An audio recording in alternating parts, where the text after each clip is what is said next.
Segunda Reis, capítulo 5, versículo 9 ao 12.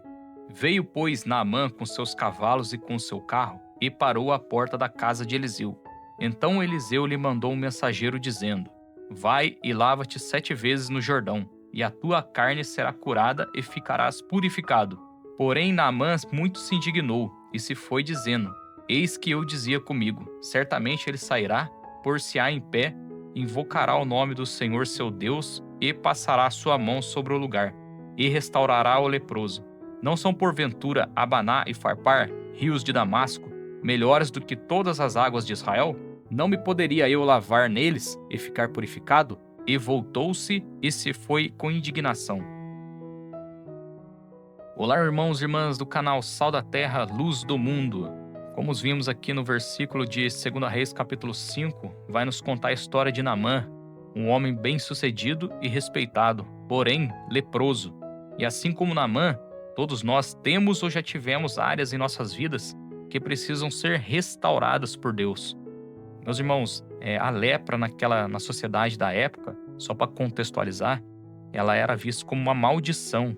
E quem tinha lepra, eles ficavam excluídos da sociedade. E Naamã, ele era um general e, portanto, ele vivia ali, meus irmãos, com a sua armadura, ele sempre estava escondendo aquela lepra. Assim como Naamã, muitos de nós temos lepras em nossas vidas, como pecados, traumas, vícios, orgulho ou algum fracasso que nós ficamos remoendo. E essas lepras, meus irmãos, trazendo para o dia de hoje, né? Essa lepra, ela pode te matar espiritualmente. Então, meus irmãos, eu gostaria de perguntar para você qual é a lepra que você carrega hoje e que precisa da restauração de Deus. E nós vamos entender aqui o que nós devemos fazer para que Deus nos restaure. Lá em 2 Reis, no seu capítulo 5, versículo 2 e 3, diz assim a palavra do Senhor: E saíram tropas da Síria, da terra de Israel, e levaram presa uma menina que ficou ao serviço da mulher de Naamã. E disse esta a sua senhora: Antes o meu senhor estivesse diante do profeta, que está em Samaria, ele o restauraria da sua lepra.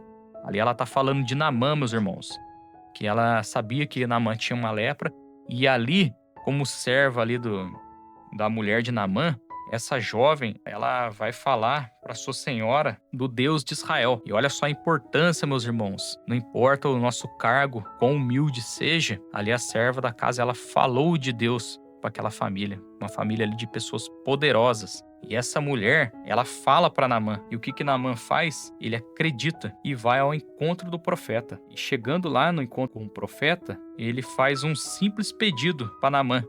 Ele nem recebe Naamã, na verdade, ele manda o seu servo, vai lá falar com Naamã e fala para ele dar 7 mergulhos no Rio Jordão. E Naamã, meus irmãos, ele fica ofendido. Ele fica ofendido e sai resmungando aqui, como nós vimos no versículo 12 do livro de 2 Reis, seu capítulo 5. Mas aí, meus irmãos, o que acontece?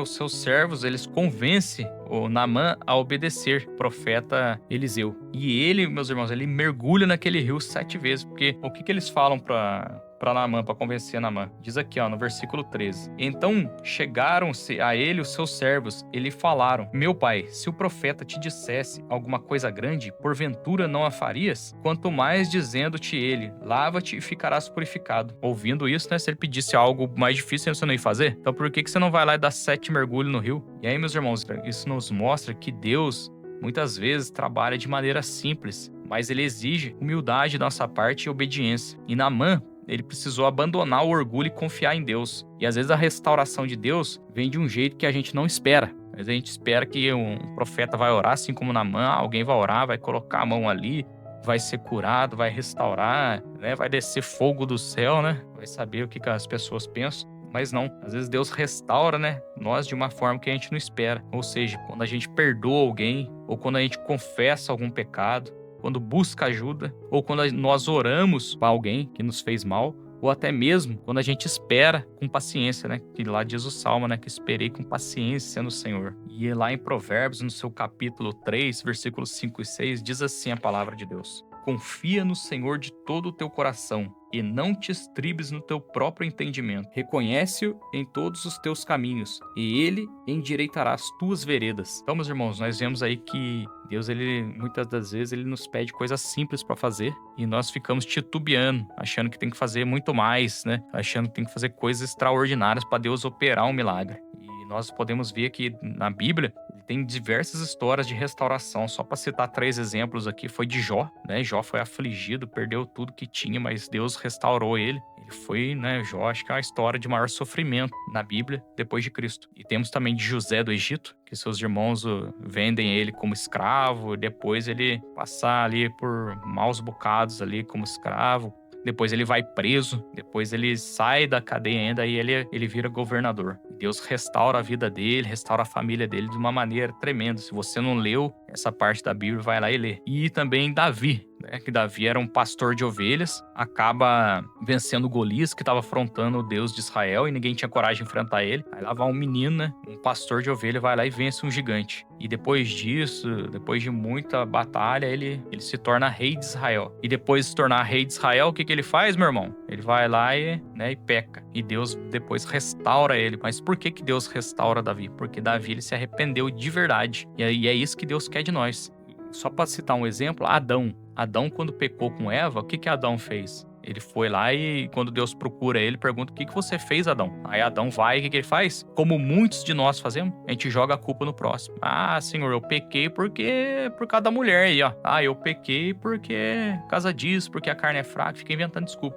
Mas Davi não. Davi, ele reconheceu que ele pecou, ele não jogou a culpa em Batseba, não jogou a culpa em nada. Ele reconhece que ele peca e aí, por isso que Davi é um homem segundo o coração de Deus, porque ele se arrependia de verdade. E a história, meus irmãos, voltando aqui, a história de Naamã nos ensina que Deus pode restaurar qualquer área das nossas vidas, mas a gente precisa reconhecer o quê? A nossa lepra, que é o problema.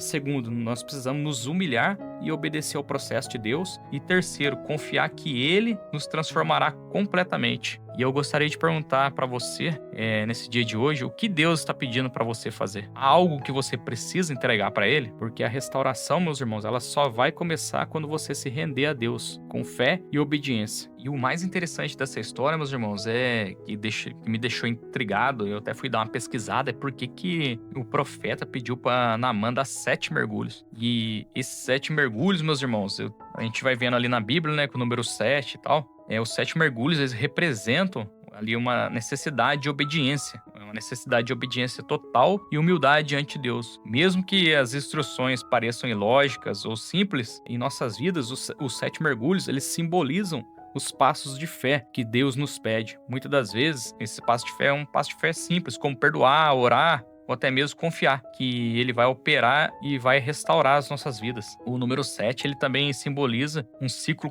completo, ou seja, perfeição. E os 7 mergulhos significa que a cura seria completa, né? No caso de Naamã, e não parcial. Mas também, meus irmãos, muitas das vezes Deus opera através de um processo lento e não de uma cura instantânea. Porque tem pessoas que, se receberem a cura ou receberem a bênção imediatamente, ela nunca mais volta. Meus irmãos, eu já vi ao longo de toda a minha conversão, eu me converti a Jesus em 2011, e ao longo desse tempo, o que eu já vi de irmão chegar na igreja ali, Deus restaurar a vida dele. Muitas das vezes os irmãos pedindo para que Deus abra uma porta de emprego. E o que a pessoa faz quando Deus abre uma porta de emprego? Ela já começa ali não querer mais saber da palavra de Deus, aí começa a voltar para sua antiga vida, antigas práticas. E quando você vê, ela nunca mais aparece na igreja. Ou seja, Deus dá a bênção para a pessoa. Aí, na hora que é para ela se fortalecer, se apegar com Deus, a pessoa pega e vai embora. Porque como nós podemos ver aqui na Bíblia, meus irmãos, muitos personagens aí, eles caíram na fé na melhor fase da sua vida. Assim como nós vimos ali Davi. E muitas pessoas, ela pode cair na vida ou voltar para as antigas práticas na melhor fase da sua vida. Que é, às vezes, quando a pessoa está casada, ali com filhos, o que ela faz? Ela pega, trai sua esposa, ou a esposa trai o marido e volta para aquela antiga vida, prejudicando o casamento e, pior ainda, a vida da criança. Porque, meu irmão, o divórcio, a separação, é uma desgraça para a família, ela acaba com toda a família. Agora, você imagina ali, o homem fica traumatizado, a mulher, agora você imagina como é que é para uma criança. Pode parecer que não, tá aceitando bem, mas, meu irmão, isso aí vai refletir lá no futuro dela. Vai refletir na autoestima da criança, vai refletir na escola, em todos os âmbitos. Então, você que tá pensando aí muitas das vezes em se divorciar, pensa bem, irmão. Pensa bem, irmã. No caso de agressão, como eu já disse no vídeo anterior, você tá sendo agredido, alguma coisa pelo seu marido, vai embora mesmo. Isso aí eu te aconselho, vai embora, porque senão essa pessoa ela vai te matar. Porque se já chegou o passo de te agredir, quem dirá fazer coisa pior. Então nós não devemos fechar o olho para certos tipos de prática, mas o que eu falo é o divórcio por conta de coisas corriqueiras, meu irmão. Por causa de briguinha. Ah, o amor esfriou, eu não quero mais não. Meu irmão, bota a mão na consciência. Porque quando você casou, você jurou diante de Deus ali que seria até o fim da sua vida. E por causa de uma briguinha aqui, outra ali, porque o amor esfriou. E muitas das vezes, meu irmão, porque a cônjuge ficou doente e a pessoa quer, não quero trabalho não. Vai e mete o pé mesmo. Então, bota a mão na consciência e pensa nos seus filhos. Pensa na sua esposa também, que você casou, no seu esposo, no caso for a mulher que estiver aprontando. E para finalizar aqui, meu irmão, minha irmã, esses 7 mergulhos, ele representa a nossa jornada de fé, onde Deus nos chama a perseverar, mesmo sem ver os resultados imediatos. Mesmo que você esteja aí sentado na igreja, que você não está vendo sua vida melhorar, não está acontecendo nada, Deus, através desses 7 mergulhos de Naamã, ele te convida a perseverar na fé, porque cada mergulho ali era um teste de confiança na palavra de Deus. E que Deus está te pedindo, você que está assistindo esse vídeo aí, é para você mergulhar. E é Ele, meu irmão, que move as águas. Então você vai lá e mergulha, como Naamã mergulhou. Ou seja, persevera. Persevera porque Deus, ele recompensa aqueles que perseveram. E mesmo que nós não venhamos vencer nessa vida, meu irmão, o que importa é a eternidade, porque a gente fica muito preso às coisas desse mundo, como que vai ser o nosso futuro, e a gente acaba esquecendo da eternidade, porque o que a gente vive hoje é ilusão. Aqui é só uma passagem. Tudo que nós vivemos aqui é uma ilusão. Esse corpo aí no qual você habita, seu espírito, sua alma habita, ele é transitório. E ele um dia, ele vai se decompor, ele vai para a sepultura. Então, nós devemos fazer o melhor de Deus aqui nessa terra, devemos ajudar o próximo, devemos aconselhar, exortar o próximo, assim como os amigos ali de Naamã, né? Porque você viu que se não fosse os amigos dele, ele tinha dado as costas e ido embora. Então, quero te dizer, amigo, meu irmão, não é aquele que fica dando tapinha nas suas costas, não, e tudo que você faz, ele dá risada. Esse não é amigo seu, não, ele é inimigo. Ou também um puxa-saco só. Amigo é aquele que exorta, fala, fulano, você tá errado, você fez isso, você tá errado. Então, em vez de você ficar com raiva dessa pessoa, saiba que essa pessoa aí que te exorta, ele é seu amigo. Pode ser seu pai, seu irmão, ou até mesmo um amigo ali da rua, um amigo chegado, porque também a Bíblia fala que há amigos que é mais chegado do que um irmão. Se você tem amigo que te exorta, levanta a mão pro céu e dá graças a Deus. E que você seja um amigo desse também, que exorta os outros, em vez de ficar só elogiando. Amém, meus irmãos? Assim eu agradeço você que esteve aqui no canal Sal da Terra, Luz do Mundo. Deus te abençoe. Curta, comenta e compartilha.